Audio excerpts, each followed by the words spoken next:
So I want to talk about something that almost stopped me from gardening before I even started: buying seeds.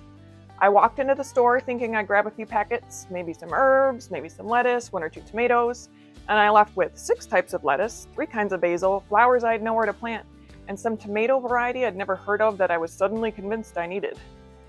I don't even know how that happens, but it does. And for a lot of people, that kind of overwhelm is exactly where the garden stops. So today I want to talk about how to choose a seed company when you're just starting out. Not the prettiest seed catalog, the one that helps you get something in the ground. I'm not a master gardener or anything like that. I'm in my 2nd year of growing things, which might make me more useful to you than someone who's been doing this for 20 years, because I still remember what it felt like not to know any of it.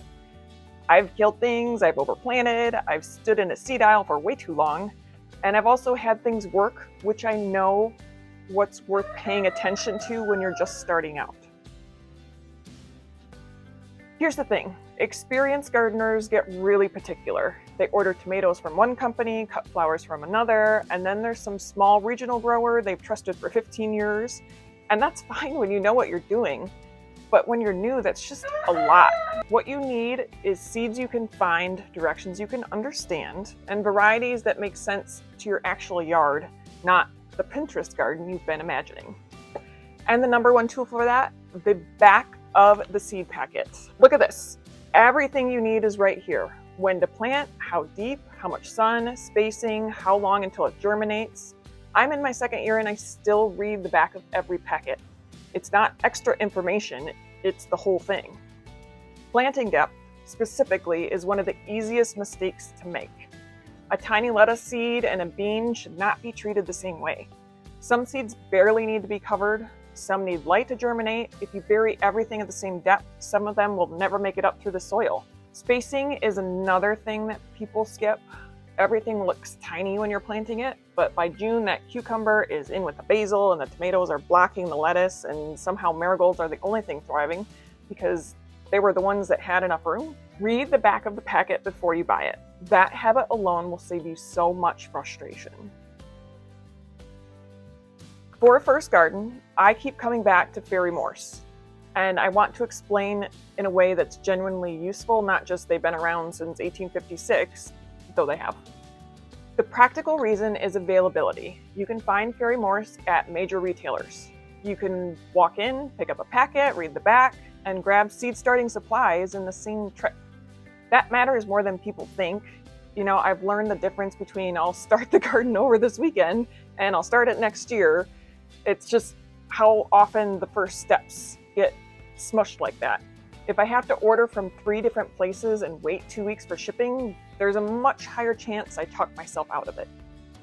They also offer vegetables, herbs, flowers, fruits, organic options, heirloom options, and seed starting supplies like trays, grow lights, heat mats, all in one place. That one-stop shop thing has genuinely helped me when I first started, because the overwhelm of needing 5 different things from 5 different places is real.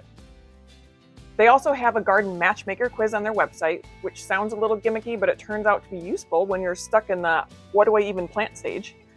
You answer a few questions about your location and your space, and it narrows things down. It's not going to replace reading the packet, but it helps you get the right packet faster. One mild critique: their varieties section isn't as wide as some of the other companies. If you're hunting for unusual heirlooms or very specific regional varieties, you're not going to find them there. But for a first garden, that's fine. You don't need 60 tomato options, you need one that will grow. Botanical Interests has excellent packets, genuinely more detailed than most. If you're the kind of person who reads everything before committing to anything, you'll appreciate that. Fair warning though, I once spent 20 minutes in the seed aisle comparing 2 kinds of lettuce from their line, so if you're prone to overthinking, it's a risk. Burpee is similar. It's very familiar, and that counts for something when you're new. When the seed aisle already feels overwhelming, recognizing the name can be enough to make you just pick something up and go. Baker Creek is where I almost went off the rails. The heirloom varieties are beautiful and exciting, and the catalog makes you feel like suddenly you need 6 kinds of tomatoes, purple beans, but you just don't have any room for that. My online cart got out of hand fast, It's a great company, just probably not the starting point. Whatever company you choose, pick seeds your family will eat or use. That sounds obvious, but it gets forgotten when you're starting a garden and standing in front of a seed display. Lettuce is a good first choice because it grows fast and you'll harvest it quickly. Green beans, peas, cucumbers, basil, zinnias, marigolds, these are all solid starter plants. Radishes are always good on the beginner list, but only grow them if someone in your house eats radishes. There's no reward for growing food that your family doesn't eat.